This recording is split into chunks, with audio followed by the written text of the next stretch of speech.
What's going on in Europe? And is it on the edge of a true transformation? Stay tuned because we're going to explore that exact question here today.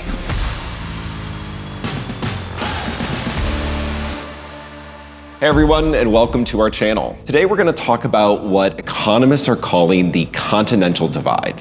Now, what is that? It's the simple truth that the US economy has been growing much faster in the past decades, effectively leaving Europe behind. Over the past 10 years, from 2015 to 2024, real GDP growth has averaged just 1.5% per year in the Eurozone. Over this exact same period, real GDP growth in the United States averaged 2.5% per year, with China more than double this at 5.7%. From a GDP perspective, Europe lost ground compared to its largest competitors, and the outlook is not much better.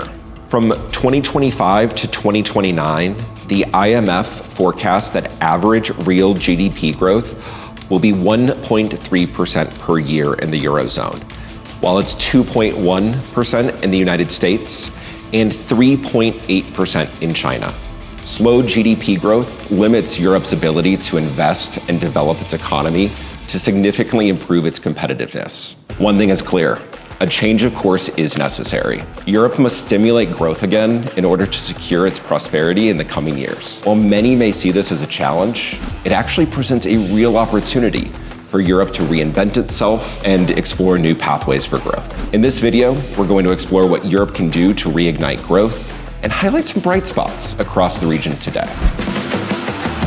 The Roland Berger Institute explored what a bold reinvention might look like. The roots of Europe's slow growth are not from external shocks such as the trade war, the COVID-19 pandemic, or even Russia's invasion of Ukraine, although these factors have certainly weighed on economies across the region. The real problem actually lies in long-standing structural weakness. Roland Berger Institute identified some areas that are key and weighing the most heavily on Europe. To explore this further, let's chat with our expert, David Bourne. Thanks for joining us, David. Now, you have looked into the topic of Europe a lot through the Roland Berger Institute. Could you share some of the kind of key findings of where these structural issues are across the region? We have plenty of structural issues, but in my view, we have three very important ones, which are also tightly interconnected. Let's start with the first one, demographic change. Everyone has heard about it. Everyone underestimates it. When your population is not growing anymore and shrinking, you lose workforce, which means fewer people who can produce the goods and services that are the foundation of your wealth. To counter that situation, you can grow your productivity. But in Europe, the opposite has been happening. The European Central Bank talks of Europe's lost tech revolution. We are inventing great things, but we are not building the companies to scale them, at least not in the amount that the US and China do. And what's the reason for that? That's the third factor at play here.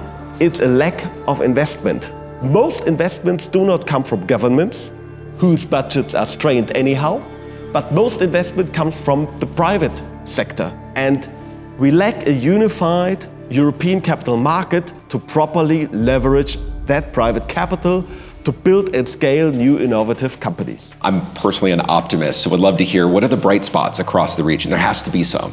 Europe definitely has a lot of strength. The strong rule of law, liberal democracy, a strong social security net. People are coming to Europe for a reason. And what is more, our trade surplus we run with a lot of companies across the globe are clearly showing that European goods and services are high in demand. We are now also at a pivotal geopolitical moment.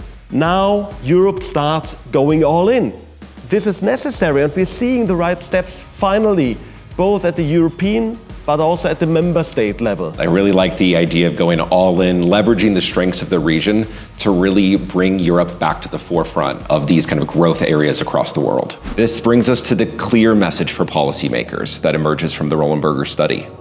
The labor shortage must be addressed quickly through policy changes such as the Blue Card Initiative, which aims to attract highly qualified people from other non-EU countries. A unified EU capital market is just as essential as rolling back excessive reporting requirements, whether on supply chains or labor standards. And energy policy also requires swift action.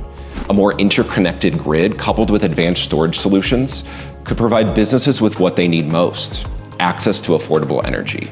But there is one more crucial factor. Businesses must step up as well. They need to future-proof production and develop smart localization strategies, particularly to strengthen their presence in these fast-growing markets across the global south. At the same time, companies must also embark on parallel restructuring and transformation efforts underpinned by active cash management to unlock resources for investment in R&D, critical technologies, and future growth areas. Now, if done right, these efforts could lay the foundation for decades of renewed expansion, one of which Europe's businesses regain lost ground. Let's listen in to a recent chat we had with Managing Director Torsten Henselmann. Real progress needs investing in Europe, and investing in Europe offers access to massive and highly developed markets. However, success requires navigating different legal, cultural, and also operational landscape. There are actually many sectors to choose from. Let me give you two examples. The first one is green economy. The European Union is a global leader in green transition. They have ambitious climate goals and policies. This creates a high demand for technologies and investments, for example in renewable energies like photovoltaic and wind, energy efficiencies, valves, pumps, inverters, and also for sustainable infrastructure, for example here grids, storage facilities. This all needs the second sector, technology and innovation. The European Union is a major hub for R&D and innovation with a clear focus on artificial intelligence, robotics, biotech, and quantum computing. Investment in these areas are often encouraged through grants and funding programs. And ultimately, that's the key point. Europe's future lies in its attitude and courage to take action. Europe should start today to build a strong foundation for future growth.